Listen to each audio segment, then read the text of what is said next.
어느 날 야곱은 라반의 아들들이 하는 이야기를 들었습니다. 라반의 아들들이 한 이야기는 이러했습니다. 야곱은 우리 아버지의 것을 다 빼앗아 갔다. 그래서 야곱은 우리 아버지의 것으로 부자가 되었다. 야곱이 보니 라반이 자기를 대하는 태도가 그전처럼 다정하지 않았습니다. 여호와께서 야곱에게 말씀하셨습니다. 네 조상들이 사는 땅으로 돌아가거라. 내가 너와 함께 있겠다. 그래서 야곱은 자기가 가축대를 돌보고 있는 들판으로 라헬과 레아를 불러냈습니다. 야곱이 라헬과 레아에게 말했습니다. 장인어른이 나를 대하시는 태도가 전과 같지 않소. 하지만 내 아버지의 하나님께서 나와 함께 계시오. 당신들도 알겠지만 나는 있는 힘을 다해 당신들의 아버지를 위해 일했소. 그런데 그분은 나를 속였소. 그분은 내 품삯을 10번이나 바꾸었소. 하지만 하나님께서는 당신들의 아버지가 나를 해치지 못하게 하셨소. 장인어른이 점 있는 것은 다 자네 몫일세 라고 말씀하시면 가축마다 몸에 점이 생겼고 줄무늬 있는 것은 다 자네 몫일세 라고 말씀하시면 가축마다 몸에 줄무늬가 생겼소. 하나님께서는 이처럼 장인어른의 가축을 나에게 되찾아 주셨소. 짐승들이 새끼 뵐 무렵에 내가 꿈을 꾸었소. 내가 보니 새끼 뵈려고 하는 숫 염소들마다 줄무늬 있는 것이거나 점이 있는 것이거나 얼룩진 것이었소. 하나님의 천사가 꿈속에서 야곱아 하고 부르셔서 내가 예 하고 대답했소. 천사가 말씀하셨소. 보아라, 새끼 뵈려고 하는 것은 다 줄무늬 있는 것이거나 점이 있는 것이거나 얼룩진 것이다. 라반이 너에게 한 못된 짓을 내가 다 보았다. 나는 베델에서 너에게 나타났던 여호와 하나님이다. 너는 거기에서 돌기둥에 기름을 붓고 나에게 맹세를 했다. 당장 이곳을 떠나 네가 태어난 땅으로 돌아가거라. 라헬과 레아가 야곱에게 대답했습니다. 아직도 우리 아버지의 집에서 우리가 물려받을 수 있는 몫이나 유산이 있을까요? 아버지는 우리를 당신에게 팔고 또 우리 몫을 다 차지하셨으니 이제 우리를 잠시 묵고 있는 나그네처럼 여기시는 것이 아니겠어요? 하나님께서 우리 아버지로부터 찾아주신 재산은 이제 모두 우리와 우리 아이들 것이에요. 그러니 당신은 하나님께서 말씀하신 대로 하세요. 자, 우리 가슴에 손을 얹고 하나님께서 오늘 저희들에게 주시는 말씀, 믿음을 먼저 고백하고 받도록 하겠습니다. 제가 먼저 고백하겠습니다. 하나님은 나를 사랑하십니다. 나는 그 사랑 안에 있습니다. 하나님은 오늘 나에게 말씀하실 것입니다. 그 말씀에 능력이 있습니다. 그 말씀에 생명이 있습니다. 나의 마음을 하나님께 열겠습니다. 나의 생각을 예수님께 집중하겠습니다. 들은 만큼 변합니다. 들은 만큼 행복해집니다. 창세기 31장은 야곱이 긴 타향살이를 끝내고 고향으로 돌아가는 여정을 우리에게 소개해주고 있습니다. 원래 형 에서의 분노를 피해서 바깥으로 보여지는 구실은 아내를 얻겠다라고 하는 핑계로 하란 땅을 찾아오게 되었습니다. 그런데 벌써 시간이 20년이라고 하는 10월이 지났습니다. 외삼촌이요 그리고 장인이 된 라반과의 삶은 야곱에게 고난과 고생의 연속이었습니다. 끝이 보이지 않는 고생인 것처럼 느껴졌을 겁니다. 그런데 베델에서 나타나신 하나님께서 야곱에게 약속하신 것처럼 하나님께서는 다시 야곱을 그 고향의 땅으로 인도해 주십니다. 오늘 그 사건을 살펴보면서 오늘 주일 하나님께서 우리에게 주시는 말씀을 들어보려고 합니다. 지난주에 우리는 레아와 라헬 사이에서 벌어졌던 파괴적인 경쟁에 대해서 살펴보았습니다. 사랑받지 못하는 아내 레아가 남편의 마음을 어떻게 해서든지 돌려보려고 아들 낳는 경쟁을 합니다. 계속해서 아들을 낳아주고 그런데 아들을 낳지 못하던 라헬이 아들을 잘 낳는 언니가 너무 시기되고 질투가 생기니까 자신의 몸종 비라를 야곱에게 첩으로 줍니다. 야곱이 요구한 것이 아닙니다. 그런데 이에 질세라 레아도 자신의 몸종 실바를 야곱에게 첩으로 주면서 이 남편의 사랑을 차지하려고 하는, 아이를 더 많이 낳으려고 하는 파괴적인 경쟁이 계속됩니다. 이런 가운데서 야곱은 정말 아무것도 스스로 결정할 수 없는 무력한 장기판의 졸과 같은 모습을 보여줍니다. 사실 야곱이 원했던 인생은 이런 인생이 아니었습니다. 그는 라헬과 사랑에 빠졌었죠. 그래서 그 사랑하는 라헬을 얻기 위해서 7년을 며칠처럼 여기면서 중노동을 마다하지 않았습니다. 그런데 라반이라고 하는 속임수의 달인, 그의 장인 때문에 이 삶이 이렇게 복잡해지고 버거워졌던 것입니다. 그러던 중에 하나님의 은혜로 드디어 라헬이 첫 아들을 낳게 되죠. 요셉이 태어나는 겁니다. 그리고 요셉이 태어난 다음에 야곱에게 우리가 주목해야 되는 큰 심경의 변화가 왔다라고 하는 것을 볼 수 있습니다. 창세기 30장 25절 말씀입니다. 같이 한번 한 목소리로 읽어볼게요. 시작. 요셉이 태어난 후에 야곱이 라반에게 말했습니다. 이제는 제 집, 제 나라로 돌아가게 해 주십시오. 야곱이 자기 집으로 돌아가게 해달라라고 장인 라반에게 요구를 합니다. 엄청나게 큰 결정인 거죠. 시기를 보면 요셉이 태어난 이유다라고 이야기를 하고 있습니다. 우리가 알다시피 7년 동안 일을 해서 아내를 얻으려고 했는데 레아가 첫 아내가 되었고, 결혼 기간을 마친 다음에 라헬을 얻기 위해서 다시 14년을 꼬박 일을 했습니다. 그리고 요셉이 태어난 후에 집으로 돌아가겠다라고 얘기를 했고, 오늘 31장 내용 전에 등장하는 라반과 야곱의 대화를 들어보면 지금부터 이제 야곱이 자신의 재산을 증식하기 위해서 라반과 새로운 언약을 맺고 계약을 맺고 일을 하기 시작하거든요. 그러니까 야곱이 태어난 시기가 14년의 첫 약속 기간이 꽉 찬 기간이었다라고 저희가 추측을 해볼 수 있을 것 같습니다.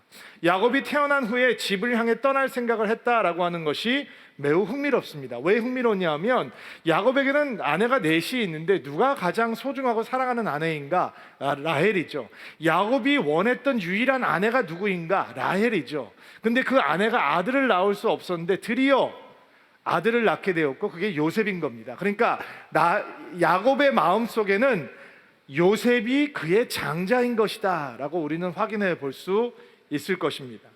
그 아들이 태어나자 하나님께서 그에게 축복의 땅으로 주시겠다라고 약속한 고향으로 돌아가겠다는 마음이 생겼다는 거죠. 지금까지 라반의 집에 살면서 혹시 그 고향으로 돌아가겠다라고 하는 마음을 잊고 있었는지는 모르지만, 야곱의 출생이라고 하는 사건이 그가 잊고 있었던 고향집, 그가 잊고 있었던 축복의 땅, 그가 잊고 있었던 베델의 하나님의 약속, 그리고 베델에서 하나님 앞에 드렸던 자신의 약속, 이런 것들을 다시 생각나게 해주는 계기가 바로 요셉의 출생이 아니었나라는 것을 우리가 추측해 볼 수 있습니다.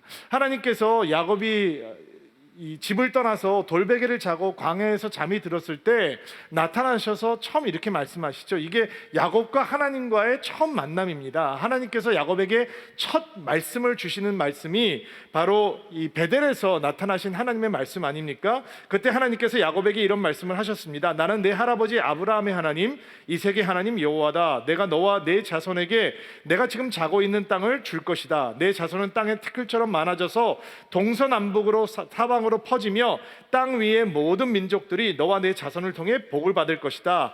나는 너와 함께하고 내가 어디로 가든 너를 지켜줄 것이다.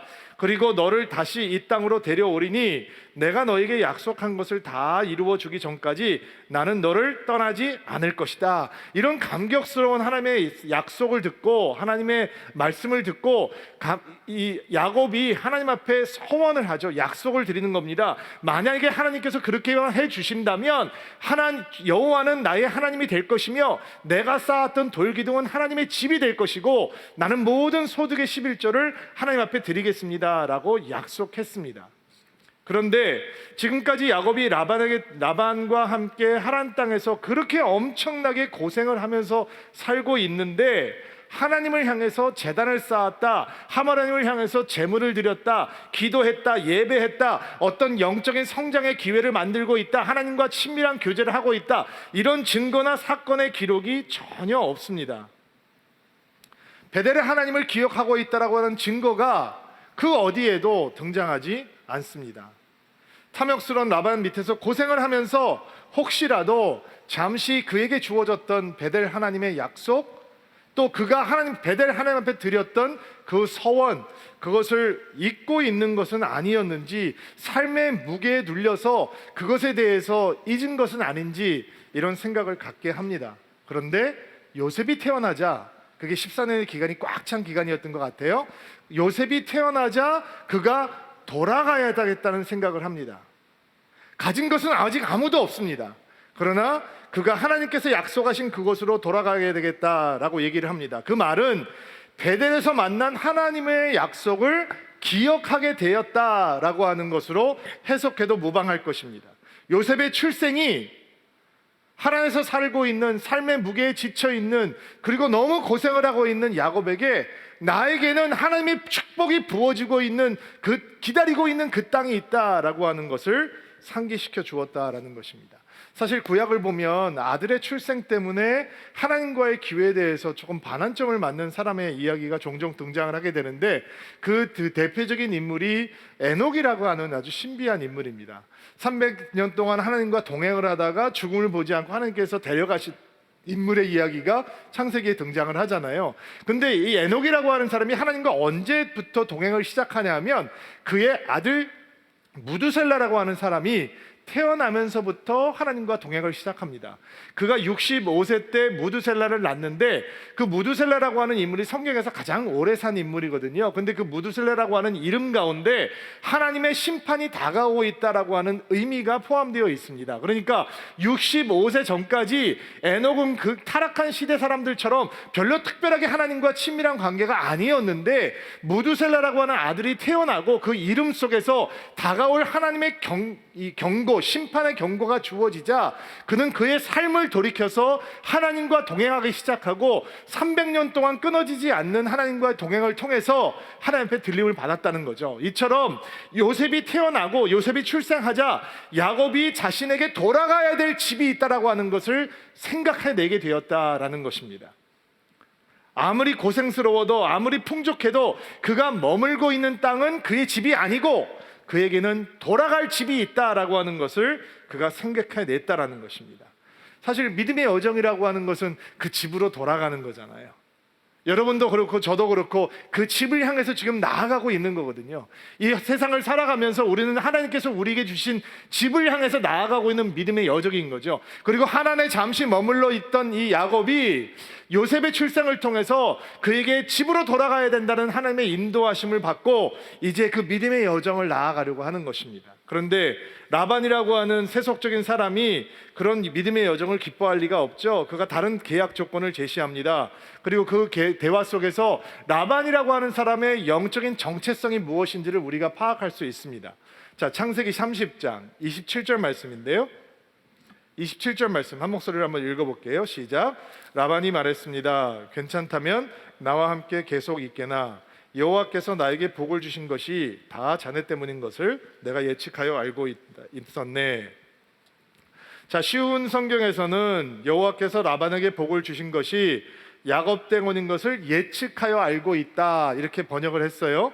개역 개정판은 깨달았다라는 표현으로 번역을 했어요. 근데 사실 한국 성경이 놓치고 있는 의미가 히브리어 원어 성경이나 영어 성경에는 등장을 하는데, 영어 성경이나 히브리어 원어 성경을 보면 하나님 여호와께서 나에게 복을 주시는 것은 야곱 너 때문인 것을 내가 점을 쳐서 알게 되었다 이런 표현이 등장을 해요. 그러니까 이 라반이라고 하는 사람이 어떤 사람이냐, 그의 영적인 전체성이 뭐냐면 하나님의 축복의 수혜자가 되었는데도 불구하고 점을 쳐서 그거를 확인하는 수준의 사람인 거예요. 나중에 우리는 라반의 영성에 대해서 조금 더 자세하게 얘기를 할 거예요.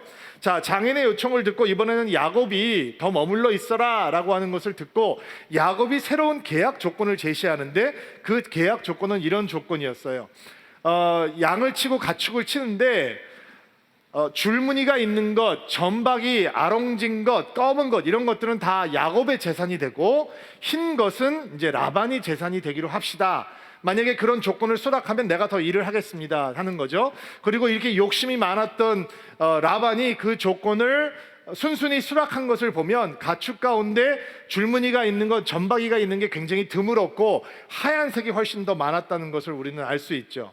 그리고 이 조건을 수락한 다음에 라반이 어떤 술수를 쓰냐면 아들들에게 자기가 가지고 있는 가축 가운데 점박이, 줄무늬가 있는 것, 색깔이 있는 것들은 다 야곱으로부터 한 3일 거리에 떨어져 있는 곳에 따로 목축을 하게 하고 야곱에게는 이제 하얀색의 가축들만 맡겨 놓았다라고 하는 것을 볼 수 있습니다. 그런데 이런 상황 속에서 성경을 보다 보면 야곱이 정말 말도 안 되는 행동을 하는데 여러분들 성경을 읽으면서 무슨 이런 행동이 있을까라고 느꼈던 적이 있을 것 같아요. 야곱이 나무 가지를 가져다가 껍질을 벗긴 다음에 흰 줄무늬를 만들고 그것을 물을 먹는 짐승들 앞에, 교미하는 짐승들 앞에 세워 놓으면 그것을 먹고 이제 태어나는 짐승들이 다 줄무늬, 점박이들이 태어났다라는 거예요. 말도 안 되는 소리죠. 근데 아마 고대 근동의 그 목축을 하는 사람들에게는 그런 미신 같은 민간 요법 같은 것들이 있었던 것 같아요. 그러나 지금은 당장은 그렇게 시작을 했을 때 야곱이 라반처럼 꼼수를 부리고 어떻게 술수를 써서 라반을 이겨보려고 하는 노력이었을지 모르지만 6년이 지난 다음에 뒤를 돌아보면서 야곱은 어떤 간증을 하고 있냐면 하나님께서 나에게 그 점박이 줄무늬가 있는 가축을 주셔서 축복해 주셨다. 아내들에게도 그런 말을 간증하고 그리고 라반에게도 똑같은 말을 간증을 하거든요. 그러니까 결국 그 6년 동안의 시간이 야곱에게는 자신을 돌보시고 자신을 축복하시는 하나님을 개인적으로 강렬하게 체험했던 시간이 되었던 것입니다. 야곱을 착취하고 속이려고 라반은 계획하지만 하나님께서는 야곱을 지키시고 축복하시고 보호하시고 돌보셨다라고 하는 것을 야곱은 경험하게 되는 거죠. 그 돌보심을 경험한 결과가 뭐냐? 창세기 30장 43절 말씀 같이 한번 읽어볼게요. 시작. 이렇게 해서 야곱은 큰 부자가 되었습니다. 야곱은 가축대와 남종, 여종 그리고 낙타와 나귀를 많이 갖게 되었습니다. 빈손으로 시작했던 야곱의 여정 14년 동안은 아내들을 얻기 위해서 아무런 보수 없이 그냥 일을 해야 했고 이제 6년 동안 자기 재산을 위해서 또 라반을 위해서 일을 하게 되는데 하나님께서 그를 축복하셔서 큰 부자가 되었다는 거예요. 근데 보면 라반은 그를 속이려고 하고 라반은 그를 품삯을 떼어먹고 품삯을 바꾸고 이런 일을 계속하는데 재산이 점점 늘어가는 거예요. 이게 얼마나 신나는 일이에요. 그동안 14년 동안 엄청나게 고생을 했잖아요. 그런데 하나님께서 야곱을 축복하시기 시작하니까 정말 꿈과 같은 시간을 보내고 있는, 가축이 나면 점박이가 나오고 가축을 나면 아롱진 것이 나오고 줄무늬가 나오고 막 재산이 늘어가는데 감당이 안 되는 거예요. 이게 하나님께서 야곱에게 부어주시는 축복이었어요. 그러면 상식적으로 생각하면 그냥 하나님 땅에 머물면 되는 거고, 계속 있으면 계속 줄무늬, 점박이, 아롱진 것들이 태어나니까 그에게 재산은 점점 늘어가는 거잖아요. 근데 하나님께서는 갑자기 간섭하시고 나타나셔서 야곱을 떠나게 하시거든요. 왜냐하면 그런 육전의 축복과 세상의 복이 부어지고 있던 하란 땅은 하나님께서 약속하신 땅이 아니에요. 약속하신 땅이 영적인 축복이 임하는 땅이거든요. 하나님의 분깃이 있는 땅이에요. 야곱에게 주신 땅은 아브라함에게 주시겠다 약속하신 땅이고 이삭에게 주시겠다 약속하신 땅이고 그들에게 후손에게 주시겠다 약속한 땅이거든요. 그 땅을 육신의 눈으로 바라보면 척박해요. 하란 땅과 비교해서 비교할 수 없어요. 그러나 그 땅에 들어가면 그 땅의 주인이 되는 것이고 하나님의 언약의 수혜자가 되는 거란 말이에요. 그러니까 하나님께서는 그 축복이 쏟아지고 있고 재산이 넘쳐나고 있는 하란 땅으로부터 벗어나서 하나님께서 분깃으로 주겠다, 기업으로 주겠다라고 하는 약속의 땅으로 인도해 주시는 것이죠. 그러기 위해서는 이 재산 모으는 재미에 푹 빠져있는 야곱을 흔드셔야 되지 않겠습니까? 상황을 만드셔서 야곱으로 하여금 떠나고 싶은 마음이 들어야 되지 않겠어요? 그리고 하나님께서는 그렇게 상황을 만들어 가시기 시작합니다. 우리 오늘 읽었던 본문 말씀인데 1절과 2절 말씀, 31장 1절 2절 읽어주세요. 시작. 어느 날 야곱은 라반의 아들들이 하는 이야기를 들었습니다. 라반의 아들들이 한 이야기는 이러했습니다. 야곱은 우리 아버지의 것을 다 빼앗았다. 그래서 야곱은 우리 아버지의 것으로 부자가 되었다. 야곱이 보니 라반이 자기를 대하는 태도가 그전처럼 다정하지 않았습니다. 라반의 아들들, 처남들이죠. 야곱이 부자가 된 것을 두고 아버지의 것을 빼앗았다라고 하는 고약한 이야기를 해요. 사실은 정당한 계약을 맺고 그리고 그 계약은 라반에게 훨씬 더 유리한 것이었는데도 불구하고, 그리고 라반은 10번이나 임금을 바꾸고 임금을 떼어먹고 속이고 사기치고 했는데도 불구하고 하나님의 은혜로 부자가 됐잖아요. 속여도 부자가 되고 빼앗아도 부자가 되고 임금을 떼먹어도 부자가 되고, 어떤 수를 써도 하나님께서 축복하시는 야곱을 막을 수가 없는 거예요. 그리고 야곱은 거대하게 재산을 모으기 시작하고 부자가 되었죠. 그것을 보면서 이 야곱의 처남들이 시기하고 질투하면 다 아버지 건데 아버지 것을 빼앗았다라고 얘기해요. 예전에도 라반은 이 사위 야곱을 대하는 게 종처럼 대했거든요. 노예처럼 대했단 말이에요. 그런데 그 태도가 굉장히 적대적으로 변했던 것 같아요. 야곱이 견딜 수 없는 상황으로 돈 모으는 재미, 재산을 모으는 재미가 하나님 가운데 있지만 이제는 그것을 견딜 수 없는 그 긴장감을 하나님께서 인도하시는 거죠. 그게 하나님의 섭리고 간섭이고 인도하심이고 터깅, 프롬팅이죠. 하나님께서 끌어내시는 거예요.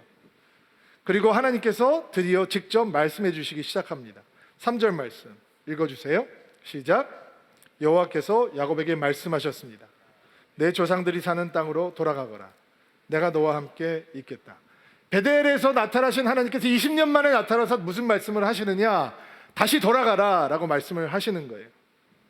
내가 너에게 약속한 그 말씀 붙들고 돌아가라 라는 거죠. 내가 너를 이 땅으로 다시 인도할 때까지 너와 함께 있을 것이며 너를 떠나지 않겠다 라고 하신 하나님의 약속을 다시 한번 야곱에게 기억나게 해주시고, 이 땅은 너의 땅이 아니다. 이 땅에서 너희가 재산이 불어가고 있지만 온갖 복이 쏟아지고 있지만 진짜 영적인 복이 기다리고 있는 축복의 땅, 은혜의 땅으로 돌아가라 하나님께서 말씀하고 계시는 거예요. 근데 이 말씀에 순종하기 위해서 야곱이 해결해야 되는 숙제가 좀 있죠. 첫 번째 숙제는 아내들을 설득하는 거예요. 여러분, 야곱에게 아내가 몇 명이에요? 4명이잖아요. 아니, 한 아내도 선택하기가 힘든데 아내 넷을 설득해야 된다. 뭐 비라하고 실바는 뭐 첩이니까 조금 바람권이 떨어진다 하더라도 그냥 진짜 눈만 뜨면 막 으르렁거리면서 싸움을 하던 레아와 라헬을 함께 설득하는 것은 절대 쉬운 일이 아니죠. 그리고 여인들이 한 번도 가보지 못한 가나안 땅을 향해서 따라 나서는 건 엄청난 믿음이 요구되는 상황인 거예요. 또 하나는 라반의 허락을 받아내야 되죠. 그리고 처음에도 쉽게 보내주지 않고 6년간을 또 지금 일을 시켜먹고 있잖아요.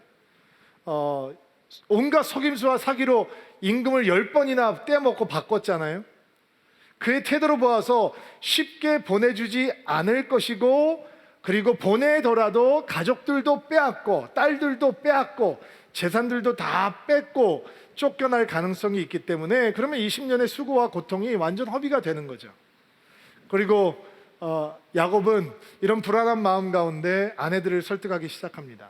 그 내용이 5절부터 13절에 나와 있는데 우리가 그것을 좀 읽기 전에 주목해야 되는 부분은, 야곱은 그 아내들에게 인정에 호소하고 있지 않습니다. 여보, 내가 불쌍하잖아. 내가 이렇게 고생을 하고 살고 있잖아. 내가 14년 동안 그렇게 중노동을 했는데 우리 가족과 우리 아이들을 위해서는 하나도 주어진 게 없잖아. 이런 식의 인정에 호소하는 이야기를 하고 있지 않습니다. 지금까지 아내들이 아들 낳기 파괴적인 경쟁에 빠져 있을 때는 어떤 영적인 모습도, 영적인 리더십도, 영향력도 발휘하지 못했던 야곱이었는데, 이제 하나님의 음성을 듣고 고향으로 돌아가는 준비를 하면서 야곱은 드디어 그의 하나님에 대해서 이야기를 시작합니다. 야곱의 입술을 통해서 그 아내들에게 하나님이 증거됩니다. 하나님의 은혜, 하나님의 축복, 하나님의 인도하심, 하나님을 향한 신뢰. 어디를 보아도 그의 꼼수와 지혜 때문에 자기가 부자가 됐다는 얘기를 하지 않고 모든 것이 하나님의 은혜였고 하나님의 섭리였고 하나님의 인도하심이었다라고 간증을 하면서 그가 처음 만났던 베델의 하나님을 언급하고 그의 아내들에게 베델의 하나님을 향한 믿음과 신앙을 요구하는 것입니다. 자, 5절부터 13절을 한번 볼 텐데요. 그런 사실들을 좀 주목하고 읽도록 하겠습니다. 여러분이 먼저 5절 읽어주세요. 시작. 야곱이 라헬과 레아에게 말했습니다. 장인어른이 나를 대하시는 태도가 전과 같지 않소. 하지만 내 아버지의 하나님께서 나와 함께 계시오. 당신들도 알겠지만 나는 있는 힘을 다해 당신들의 아버지를 위해 일했소. 그런데 그분은 나를 속였어. 그분은 내 품삯을 10번이나 바꾸었어. 하지만 하나님께서는 당신의 아버지가 나를 해하지 못하게 하셨소. 장인 어른이 점 있는 것은 다 자네 몫일세라고 말씀하시면 가축마다 몸에 점이 생겼고, 줄무늬 있는 것은 다 자네 몫일세라고 말씀하시면 가축마다 몸에 줄무늬가 생겼어. 그래서는 이처럼 장인 어른의 가죽을 나에게 채트아 주셨어. 짐승들이 새끼 뵐 무렵에 내가 꿈을 꾸었어. 내가 보니 새끼 베려고 하는 순 염소마다 줄무늬가 있는 것이거나 점이 있는 것이거나 얼룩진 것이었어. 하나님의 천사가 꿈속에서 야곱아 하고 부르셔서 철사가 말씀하셨어. 보아라, 새끼 베려고 하는 것은 다 줄무늬가 있는 것이거나 점이 있는 것이거나 얼룩진 것이다. 라반이 너에게 한 못된 짓을 내가 다 보았다. 13절, 나는 베델에서 너에게 나타났던 여호와 하나님이다. 너는 거기에서 돌규등에 기름을 붓고 나에게 맹세를 했다. 당장 이곳을 떠나 내가 태어난 땅으로 돌아가거라. 하나님의 인도하심에 대해서 간증을 하죠. 이런 이야기를 듣고 그는 지금까지 착취당하고 속고 사기당하고 부당을 대하면서 살아왔다라고 해도 과언은 아니죠. 그런 세월이 지긋지긋하기 때문에 떠나야 된다라고 얘기하지 않습니다. 그는 하나님 때문에 떠나야 된다라고 말하고 있는 것입니다. 하나님께서 섭리하셨고 하나님께서 말씀하셨고 베델에서 주신 하나님의 약속이 있기에 우리는 그 약속을 믿고 떠나야 한다라고 이야기를 하고 있는 것입니다. 그런데 이 라반이라고 하는 사람의 욕심과 속임수와 탐욕의 희생자는 야곱이 유일하지 않았던 것 같아요. 딸이었던 라헬과 레아도 그 탐욕의 희생자들이었던 것 같아요. 자, 14절부터 16절 말씀 같이 한번 읽어볼게요. 시작. 라헬과 레아가 야곱에게 대답했습니다. 아직도 우리 아버지의 집에서 우리가 물려받을 수 있는 몫이나 유산이 있을까요? 아버지는 우리를 당신에게 팔고 또 우리 몫을 다 차지하였으니 이제 우리를 잠시 묵고 있는 나그네처럼 여기시는 것이 아니겠어요? 하나님께서 우리 아버지께로부터 찾아주신 우리의 재산은 이제 모두 우리와 우리 아이들 것이에요. 그러니 당신은 하나님께서 말씀하신 대로 하세요. 이게 무슨 얘기냐면 원래 고대 근동의 신부지참금 제도라고 하는 것이 단순히 아내를 얻어가기 위해서 어떤 대가를 지불하는 것이 아니라 신부지참금이 주어지면 그 신부지참금은 신부가 앞으로 만나게 될 수 있는 만약의 상황들, 남편이 일찍 불의의 사고로 죽는다든지 아니면 부당하게 여인이 이혼을 당했을 때 자신을 보호할 수 있는 기금이 되고 자금이 되는 거거든요. 근데 지금 라헬과 레아의 이야기를 들어보면 그 신부 지참금을 아버지 라반이 몽땅 차지했고, 그리고 딸들이 보기에 아버지가 자신들을 야곱에게 팔아 넘긴 셈이 된 것이고, 그리고 집에서는 나그네 같은 존재가 된 거예요. 가족 같은 존재, 딸 같은 존재, 유산의 분깃을 누리는 존재가 아니라 그냥 나그네 같은 존재가 되었다라는 것이죠. 사실 지금 이런 대화가 이루어지고 있는 때가 라반의 집에서 양털을 깎던 시기거든요. 이 목축을 하는 사람들한테 양털을 깎는 시기는 이 가장 큰 기쁨과 수확의 계절인 거예요.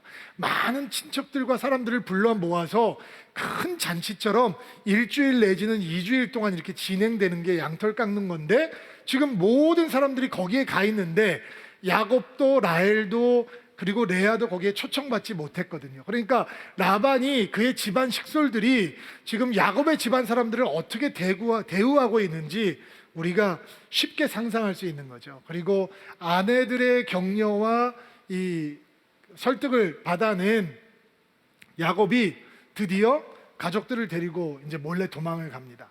왜 몰래 도망을 가느냐? 라반에게 알리면 모든 것을 빼앗기고 가족들도 빼앗길 뿐만 아니라 재산들을 빼앗길 가능성도 있고, 나중에 라반이 얘기하는 것을 들어보면 충분히 그런 의도로 야곱을 쫓아오거든요. 야곱이 도망을 가는데 한 3일 길을 간 다음에 라반이 야곱이 도망갔다라고 하는 얘기를 듣게 돼요. 그리고 쫓아와요. 일주일을 쫓아와요. 야곱은 10일 동안 도망을 갔고 라반은 7일 동안 따라와서 길르앗 산지에서 이제 만나게 되는데, 그 거리가 짧게 잡아도 480km예요. 그러면 하루에 48km씩 야곱이 지금 달려가고 있는데 그 가족들과 식솔들과 가축들과 정말 상상할 수 없는 스피드로 달려가고 있는 거예요. 근데 그것을 7일 만에 라반이 따라잡았어요. 목숨을 걸고 쫓아오고 있는 거예요. 왜요? 그냥 작별하기 위해서 따라오고 있는 게 아니에요. 지금 야곱이 가지고 있는 모든 재산이 라반이 자기 것이라고 생각을 하고 있고, 야곱을 해하고 야곱의 재산을 빼앗기 위해서 달려오고 있는 거죠. 근데 하나님의 약속을 기억하시죠? 내가 너와 함께하고 내가 너를 다시 이 땅으로 인도할 때까지 내가 너와 함께 있을 것이고 너를 떠나지 않을 것이다. 과연 이런 긴박하고 위급한 상황 속에서 하나님께서 야곱을 도와주시는지 한번 지켜보겠습니다.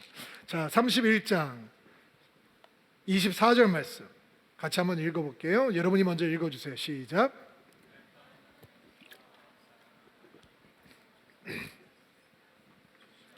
좋은 말이든 나쁜 말이든 야곱에게 아무 말도 하지 마라. 하나님께서 라반의 입을 막아버리세요. 좋은 말을 할 여지가 없고, 좋은 말을 할 리 만무하고 나쁜 말을 하지 마라. 그러니까 하나님께서는 꿈속에서 나타나셔서 라반에게 야곱을 해하지 못하도록 엄중한 경고의 말씀을 주셨던 것 같아요. 그리고 그 말씀이 너무 두려워서 야곱을 해치고 야곱의 재산을 몽땅 빼앗아 가려고 작정하고 일주일을 쫓아왔던 라반이 어떤 악한 행위도 행하지 못합니다. 오히려 야곱과 함께 돌무더기를 쌓아서 화해의 제단을 쌓고 화해의 언약을 맺습니다. 상호 불가침 조약이죠. 여러분, 이게 무슨 얘기예요? 상호 불가침 조약을 맺었다는 건 야곱이라고 하는 사람이 라반이라고 하는 사람 눈에 이미 라반을 이길 수 있고 침공할 수 있는 위협 세력이 되었다라고 하는 것을 상징하는 거죠. 너는 여기를 넘어서 나를 침공하지 않고 나도 이 지역을 넘어서 너를 해치러 가지 않을 테니 우리 화해 조약을 맺자, 이렇게 조약을 맺게 되는 거예요. 그리고 또 재미있는 언약의 내용 가운데 하나는 라반이 이런 부탁을 해요. 내 딸들을 박대하지 말고 내 딸들 외에 다른 아내를 맞아들이지 마라, 이런 부탁을 해요. 너무 재미있는 사실은 지금 이 하란에서의 20년 세월이 야곱에게는 이 네 아내 사이에서 엄청나게 치이고 있는 그런 시간이거든요. 야곱은 정말 죽었다 깨어나도 아내를 더 얻을 때가 생각을 못했을 거예요. 근데 라반은 정말 야곱의 상황을 모르는 게 다른 아내들을 얻지 말라라고 하는 내용이 너무너무 재미있는 내용이에요. 그런데 이렇게 살기 등등했던 라반의 추적대와의 만남을 하나님께서 새로운 언약과 화해가 이루어지는 자리로 만들어 주었다. 이게 하나님께서 다시 집으로 돌아가고 있는 야곱에게 부어주시는 은혜요, 축복의 선물인 거죠. 왜냐하면 이 화해는 앞으로 그가 만나야 될 형 에서와 어떤 화해를 이루게 될지도 예고해 주고 있는 거예요. 자, 이게 이제 다시 집으로 돌아가고 있는 야곱의 여정의 모습이에요. 여기서 하나님께서 우리에게 어떤 음성을 주고 있을까요? 우리가 오늘 들어야 될 하나님의 음성은 어떤 것일까요? 몇 가지를 정리하면서 좀 생각을 해보도록 하겠습니다. 제일 먼저 첫 번째로 우리가 들어야 될 하나님의 음성은 믿음의 사람들에게 아무리 험한 삶의 자리라도 그곳은 하나님의 은혜와 축복이 임하는 자리가 될 수 있다라고 하는 사실을 우리는 믿어야 하는 것입니다. 마음 가운데 심어야 하는 것입니다. 믿음의 사람에게 고생과 고난의 자리는 은혜가 임하는 곳이 될 수 있다는 것입니다. 눈물과 한숨이 가득한 자리도 하나님의 축복이 임하는 자리가 될 수 있습니다. 여러분, 하란은 야곱에게 고생과 고난의 자리였습니다. 라반에게 속아서 아내가 둘이 되었고 아내들의 치열한 경쟁 때문에 원하지 않는 첩도 둘이나 얻게 되었습니다. 결코 행복한 일이 아닙니다. 자신의 재산을 위해서 열심히 일하는 6년 동안에도 그의 입술을 통해서 들을 수 있었던 것처럼 낮에는 너무 뜨거워서 견딜 수 없었고 밤에는 살을 애는 추위 때문에 고통을 받아야 했습니다. 속이기를 밥 먹든 하든 장인과의 동거는 고통이었습니다. 집으로 돌아가면 지긋지긋한 아내들의 분쟁이 있습니다. 여러분, 이런 환경을 누가 기뻐할 수 있겠습니까? 그러나 한번 생각해 보십시오. 만약에 야곱이 처음 원했던 대로 라헬을 얻기 위해서 7년 동안 고생을 하고 라헬과 결혼을 합니다. 그리고 다시 아버지의 집으로 돌아간다라고 생각해 봅시다. 그렇게 욕심이 많았던 라반이 노잣돈이나 제대로 챙겨줬겠어요? 양 몇 마리 주고 끝이었겠죠. 그 돌아가는 초라한 야곱의 모습, 그 초라한 모습을 맞는 그 가나안 땅에서 기다리고 있는 형, 거기서 형과의 관계가 어떻게 되겠어요? 그런데 속아서 한 결혼이지만 돌아보니 아들이 11명이나 생겼습니다. 요셉이 태어나고 보니 늠름한 아들이 11명이나 있습니다. 딸의 이름도 등장하죠. 딸이 더 있었을지도 모르겠어요. 다나의 이름이 등장하는 이유는 창세기에 그가 당한 아주 힘든 일을 설명하기 위해서 그녀의 이름만 따로 소개하고 있는 것 같아요. 종처럼 일을 했다고 서러워할 수 있지만 돌아보니 야곱은 장인이 시기할 만큼, 두려워할 만큼, 처남들이 질투할 만큼 거대한 부자가 되어 있었어요. 하란이라고 하는 곳이 야곱에게는 너무나 지긋지긋한 곳인데 돌아보니 거기도 하나님의 은혜와 축복이 쏟아지는 자리였어요. 지긋지긋한 아내의 싸움 사이에서 그 싸움 때문에 아들이 11명이나 생겼는데 그 아들 11명이 누구예요, 여러분? 이스라엘의 12지파의 조상이 되는 아들들이잖아요. 놀랍지 않습니까? 만약에 누군가가 하란 땅에서 살고 있는 야곱을 찾아가서 여보시오, 하란 땅에서의 당신 장인 집에서의 삶은 어떻습니까? 물어왔다면 아마 야곱은 이런 답을 하지 않았을까요? 죽지 못해 삽니다. 지겹습니다. 사는 게 그저 그런 거지요. 지긋지긋합니다. 뭐 이런 뉘앙스의 답을 하지 않았을까요? 그러나 막상 그가 하란 땅을 떠날 때 보니 그에게는 11명의 아들이 있었고 많은 재산이 있고 많은 종이 있고 그는 초라하게 고향을 떠났지만 초라한 모습으로 고향에 들어가는 것이 아니라 누가 보아도 영광스러운 모습으로 고향을 향하고 있었습니다. 하란이라고 하는 땅은 초라한 도망자 야곱을 영광스러운 사람으로 만들어가는 하나님의 은총의 통로가 되어 주었습니다. 여러분 놀랍지 않습니까? 성경 다음에 많이 읽혀졌다라고 하는 책이 철로역정이라고 하는 클래식입니다. 존 버년이라고 하는 목사님이 허가 없이 복음을 전했다는 이유로 감옥에 들어가서 투옥당하게 되는데 12년 동안 감옥에 머물게 됩니다. 여러분 기가 막히는 사건 아닙니까? 설교했다는 이유로 12년 동안 감옥에 갇혀 있어야 합니다. 감옥에 갇히면 어떻게 복음을 전할 수 있습니까? 어떻게 설교할 수 있습니까? 어떻게 복음을 더 많은 사람들에게 들려줄 수 있습니까? 그러나 철로역정이라고 하는 걸작은 존 버년이라고 하는 하나님의 종이 감옥에 12년 동안 갇히지 않고서는 탄생할 수 없는 책이었습니다. 감옥이 철로역정을 만들어내는 하나님의 은총의 자리가 되었던 것입니다. 찬송가를 많이 썼던 페니 크로스비라고 하는 여인이 있었습니다. 태어나자마자 6주 만에 의사의 실수로 시력을 잃고 장님이 되었습니다. 앞을 보지 못하는 그녀가 예수님을 믿게 되고 그는 이런 고백을 자주 했다고 합니다. 나는 지금 아무도 볼 수 없지만 내가 천국에 가서 내 눈을 처음 뜨는 날 나는 가장 먼저 내 눈을 통해서 볼 분은 예수님이시다라고 고백했다고 합니다. 그러나 그녀는 평생 암흑 속에 갇혀 살아야 했습니다. 그런데 그녀가 8,000곡이 넘는 찬송가를 만들었다고 합니다. 우리가 잘 알고 있는 예수를 나의 구주 삼고 예수 나를 위하여 인애하신 구세주여 나의 영원하신 기업, 이런 찬양들이 다 페니 크로스비가 썼던 찬송가들입니다. 그녀가 썼던 찬송가 중에 제가 좋아하는 찬송도 한 곡 있는데 나의 갈 길 다 가도록 이라고 하는 찬양입니다. 3절에 보면 이런 고백이 등장합니다. 나의 갈 길 다 가도록 예수 인도하시니 그의 사랑 어찌 큰지 말로 할 수 없도다.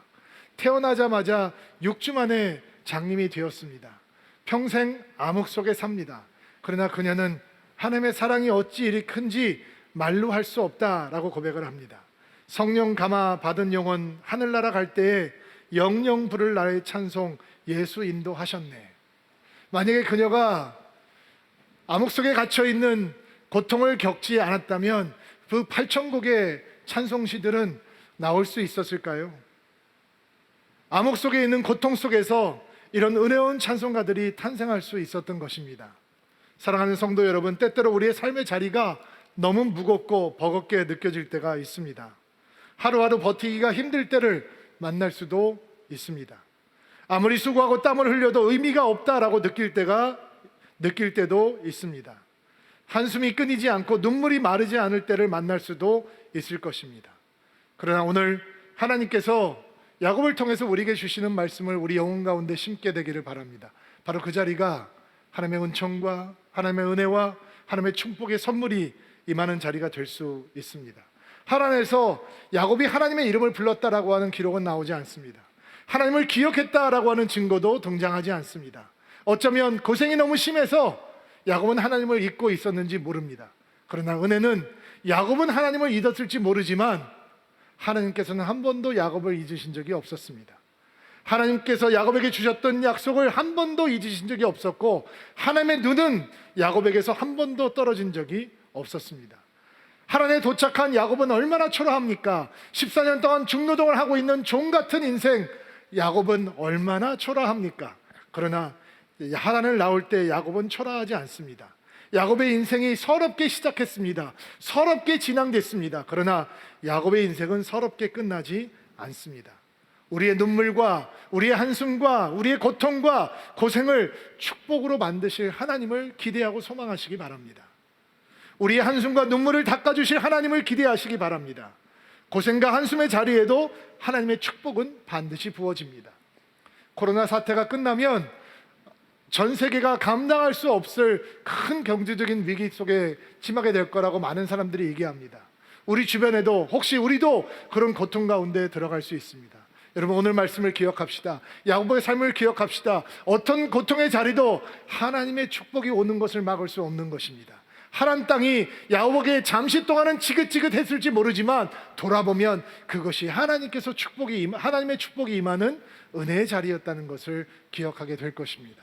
이런 은혜가 오늘 예배하는 드리빈들 가운데 있게 되기를 주의 이름으로 축복합니다.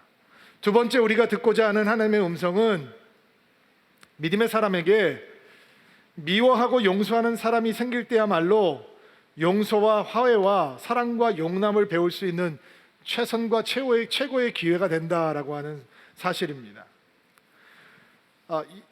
야곱에게 라반이 어떤 존재였을까요? 얼마나 지겨웠을까요? 얼마나 지긋지긋한 존재일까요? 얼마나 밉고 또 섭섭하고 아내를 내어줄 때도 속이고 계약을 맺고서도 속이고 얼마나 징그러운 사람이었을까요? 그런데 야곱은 어떤 사람입니까? 아버지를 속이고 형을 속이고 태어나서부터 싸우고 경쟁하고 속이고 사기치고 빼앗고, 이게 야곱입니다. 근데 야곱이 축복의 인생이 되려면 그게 바뀌어야 되거든요.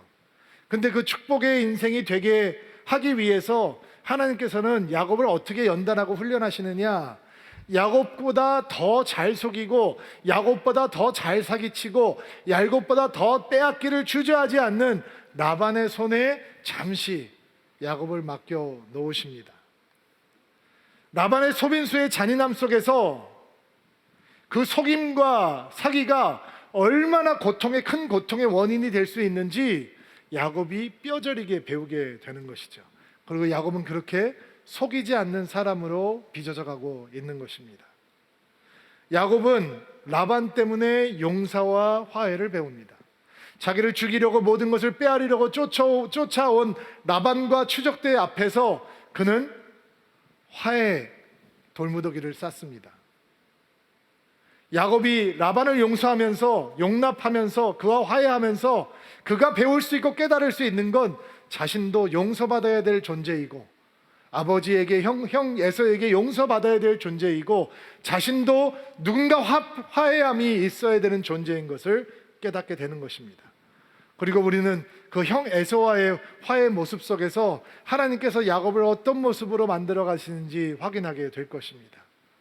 여러분, 믿는 사람들이 누리는 축복은 무엇입니까? 우리가 당한 것과 상관없이 우리는 먼저 용서할 수 있고 먼저 용납할 수 있고 먼저 화해할 수 있고 먼저 사랑할 수 있고 복수를 포기할 수 있고 먼저 화평케 하는 자가 될 수 있다라고 하는 것입니다. 이 시대가 필요한 것은 바로 그런 사람입니다. 그런 믿음의 사람들, 미워할 수 아니하고 먼저 용서하고 용납하고 화해하고 사랑하는 화평케 하는 자들이 이 땅에 필요한 것입니다. 마지막으로 생각해 보고 싶은 것은 라반이라고 하는 사람에 대한 것인데요, 오늘 우리가 들어야 될 주님의 음성은 라반이라고 하는 사람은 하나님에 대해서 충분히 들었던 사람입니다.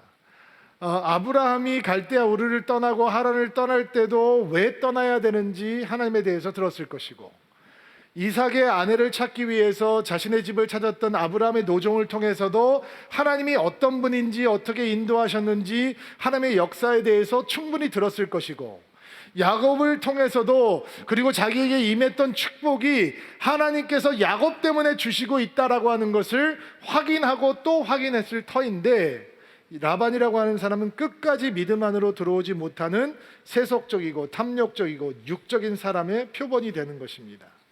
하나님께서 자신에게 복을 주시는 것은 인정하면서도 그 하나님을 향해서 믿음을 절대로 고백하지 못하는 영적인 회색지대에 머물러 있는 사람입니다.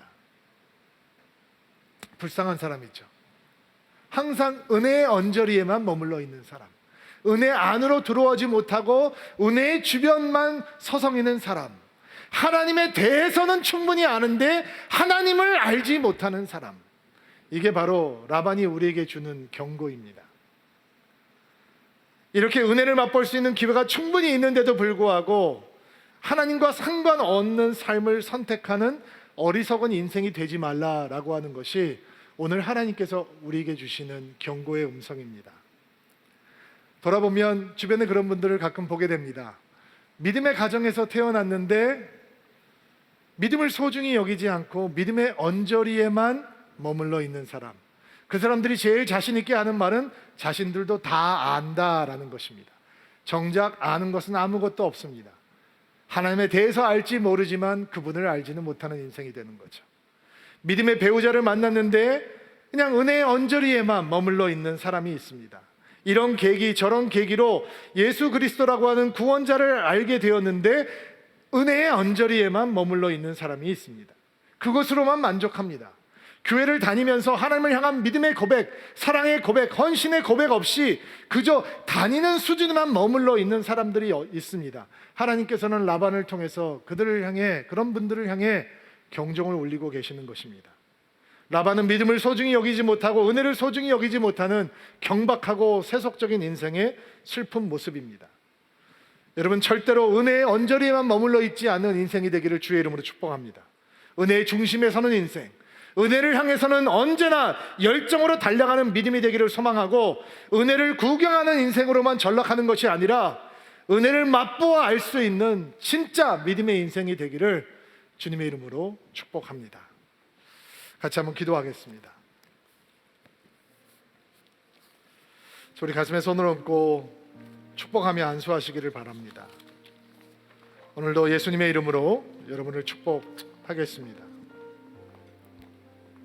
하나님, 오늘도 하나님의 말씀을 아멘으로, 감사함으로 받게 하시니 감사합니다. 주께서 주신 말씀을 기억합니다. 인생의 가장 어두운 하란 같은 자리에서도 바로 그것이 하나님의 축복이 임하는 자리가 되게 하시니 감사드립니다. 때때로 우리 인생 앞에 만나게 될 가장 어두운 순간들조차 돌아보면 하나님의 크신 축복이 주어지는 자리였음을 간증할 수 있는 믿음의 인생이 되게 하옵소서.